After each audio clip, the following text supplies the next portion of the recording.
वालेकुम। मैं Amjadullah Khan, spokesman MBT. मेरे पास जो है आज एक ऐसी फैमिली आई हुई है कि उनके ख़ानदान में जो है एक बहुत बड़ा सान्या हुआ। ये फैमिली जो है हमारे अली कैफ़े टेबिलपुरे के रहने वाले हैं। इशू ये है कि अब्दुल जब्बार साहब जो जूस का कारोबार भी करते, कभी ऑटो भी चलाते, अली कैफ़े जब्बार होटल की गली में रहते उन्होंने।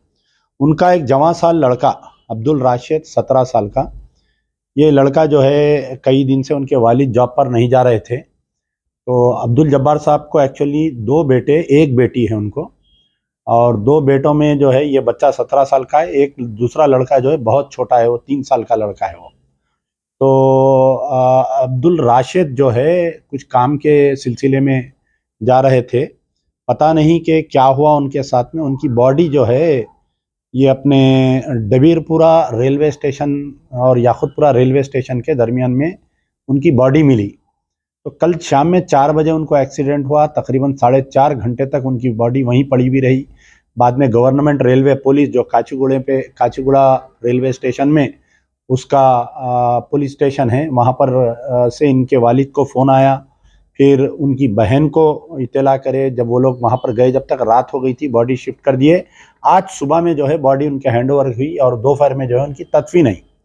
तो पहले तो ये है कि अब्दुल राशिद की जो बॉडी मिली है, तो आया ये क्या ट्रेन एक्सीडेंट, क्योंकि वो ऐसे मुकाम पर है कि इनकी फैमिली सस्पिशियस है कि कहीं इनका मर्डर हुआ या ट्रेन का हादसा अगर होता तो प्लेटफॉर्म पे होता, ट्रेन चढ़ने में या ट्रेन उतरने में वो प्लेटफॉर्म पे होता हो।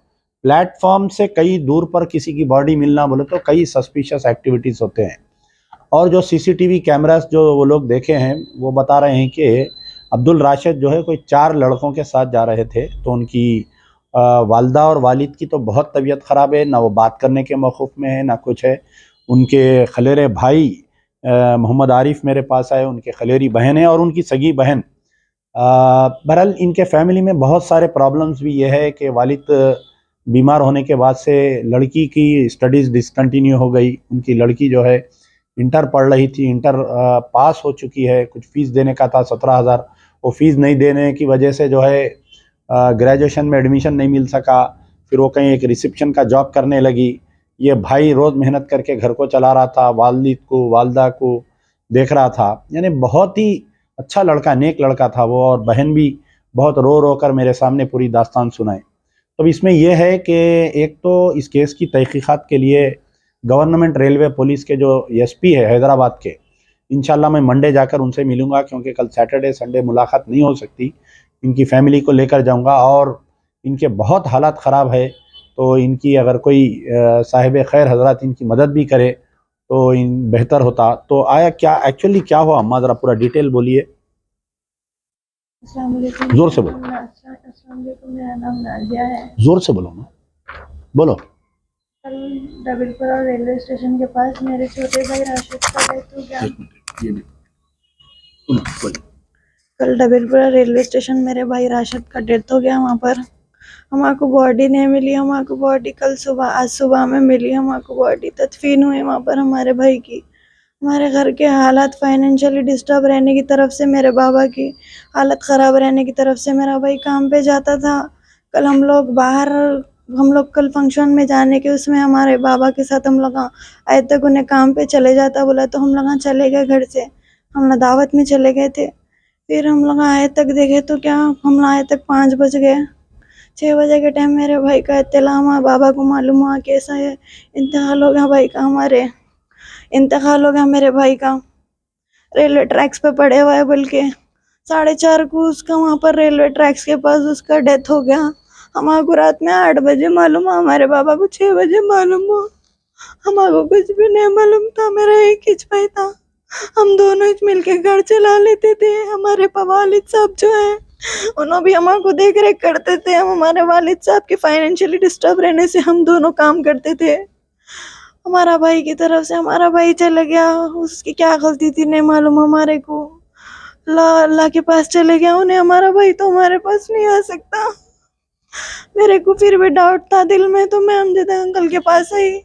क्या है क्या नहीं, मेरा जो भी है उनसे बात करी मैं। तफसीलात से मैं बताई उनको, तो अब उन्होंने क्या है बोलो बोल के बोले। ये आपका भाई जो है बहुत कम उम्र में जॉब क्यों कर रहा था, वो बोलिए क्या वजह है जॉब करने की? जॉब करने की वजह ये है अंकल, हमारे घर के हालात बहुत ख़राब है। पहली बात तो मेरा 10th, मेरा भाई 8th पढ़े हुआ है। उसके लॉकडाउन में उसकी पढ़ाई चले गई, उसके बाद उन्हें पढ़ाई पे उसका फोकस भी नहीं था उतना, तो हम लोग खामोश बैठ गए थे। 10th देता बोला तो खामोश बैठ गए थे। और क्या बोलते सो मेरा 10th होते बाद मैं क्या बोलते सो मैं जॉब करती हूँ, मैं मेरे स्टडीज़ करते हुए मैं जॉब करती हूँ थी। मगर क्या बोलते सो हमारे बाबा के हालत ख़राब रहने से उन्हें सोचा कि अरे चल राशिद चले जा माँ, काम पे चले जा माँ, बाबा का अपन दोनों मिलके देख रेख कर लेंगे बोले। तो मेरा भाई भी काम पे जा रहा था, 2 महीने से अच्छा जा रहा था। पहले खराब सोबतों में रह रहा था, मगर फिर उसके बाद समझाया करे बात अच्छा जा रहा था उन्हें। उसके बाद फिर अब कल क्या हो गया कि अचानक हम लोगों के साथ अल्लाह पाक हमारे हमारे भाई से दूर कर डाला। हमारा भाई अब नहीं है हमारे पास। अल्लाह पाक हमारे भाई को हमारे से दूर कर डाला। जरी मजबूरी में हम दोनों कम उम्र से काम करते दोनों, हमारे बाबा का कोई सहारा नहीं है। हम दोनों एक बहन भाई, एक छोटा मासूम 3 साल का भाई है। मेरे मम्मी हाउस वाइफ है। मेरे बाबा की हालत खराब रहने से हम दोनों काम करते थे। मेरा भाई हालत खराब रहने से जरा काम पे चढ़ा कर रहा था।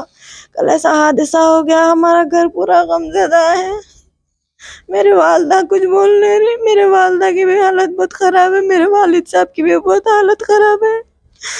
मैं इसलिए अमजद अंकल के पास आके मैं बोलना चाह रही थी, तो अभी वो सिचुएशन आप बताना चाह जी रही थी। दौरान गुफ्तगू ये बोले कि आप जो है इंटर कंप्लीट कर लिए, ग्रेजुएशन नहीं कर सके, कुछ कितनी फीस बाकी है आप? वहाँ पर मेरी 17,000 फीस बाकी है मेरी। अगर कोई आपकी फीस बनती है 17,000 तो आप ग्रेजुएशन कंटिन्यू कर लेते। अंकल फाइनेंशियली डिस्टर्ब रहने की तरफ से मैं मेरे पढ़ाई को स्किप कर दी थी, जॉब कर रही हूँ थी। वहाँ पर भी मेरे को उतनी ज़्यादा सैलरी नहीं है, मैं अच्छा अब फिर भी मेरे को क्या है अर्निंग हो रही ना, मेरा घर चल रहा ना भाई, मेरा भाई भी कर ले रहा ना बोले, तो मैं 2 साल से वहाँ पर जॉब कर रही हूँ अंकल। वो ये जो आपके भाई का आप बोल रहे हैं कि ट्रेन हादसा भी हो सकता है, इसमें मर्डर भी हो सकता, तो आप क्या हुकूमत से क्या मुतालिबा कर रहे हैं? मेरे भाई को इंसाफ होना, मेरे को सीसीटीवी फुटेज होना, मेरे भाई के साथ क्या हुआ मेरे को सब मालूम होना। जो भी है वहाँ पर तहकीकात करो, थोड़ा एक्शन लियो मेरे भाई पे। हम लोग अब पैसा नहीं लगा सकते, हमारे कंडीशन बहुत खराब है। जो भी है रेफरेंसेज हमारा करो, वही सोच के मैं अंकल के पास आई।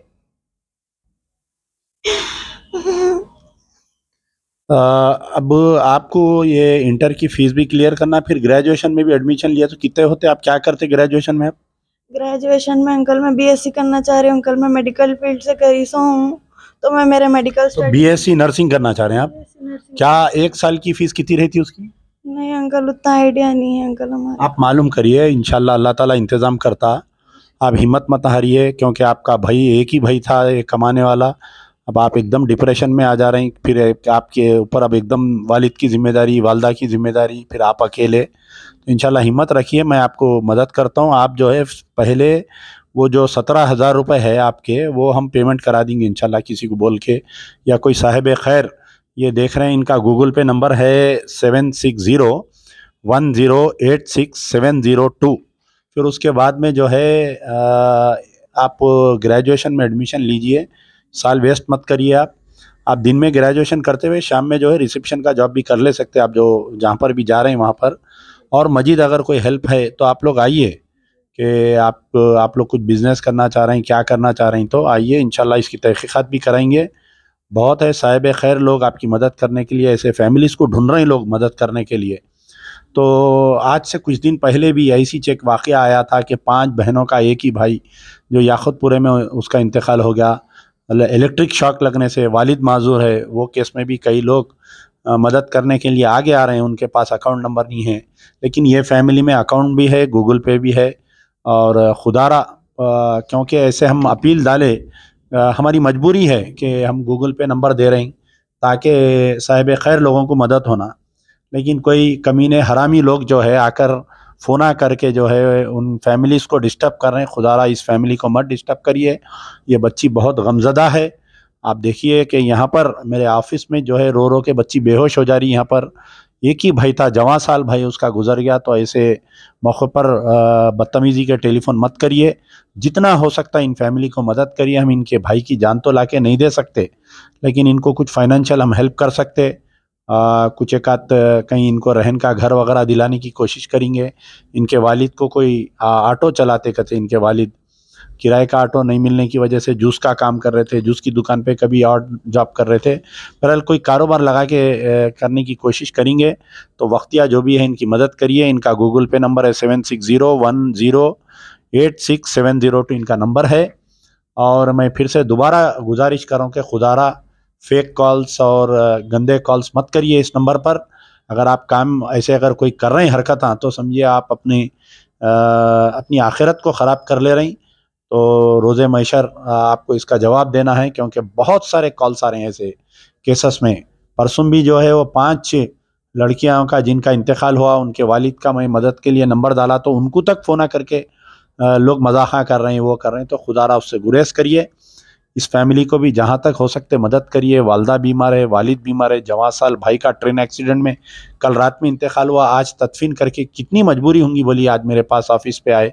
तो इसकी तहकीकात भी हम कराएंगे, जितना हो सकता हम इसकी तहकीकात कराएंगे। मैं खुद personally government railway police Hyderabad superintendent of police से मुलाकात करूँगा और लोकल हमारे DCP से भी मुलाकात करूँगा, इसकी तहकीकात कराऊँगा। साहिब खैर मदद करे, अल्लाह ताला इनकी वालिदा को सब्र जमील अता करे। एक जवान बच्चे को खाना देना बाप के लिए बहुत तकलीफ दे होता है। एक बाप के लिए जो ज़िंदगी में सबसे तकलीफ दे ये होता है कि अपने जवान साल बेटे को खाना देना है। तो इस गमज़दा ख़ानदान का सहारा बनिए, इनकी मदद करिए और जितना हो सकता है इनकी मदद करिए। शुक्रिया। यार जिंदा सोबत बख्त।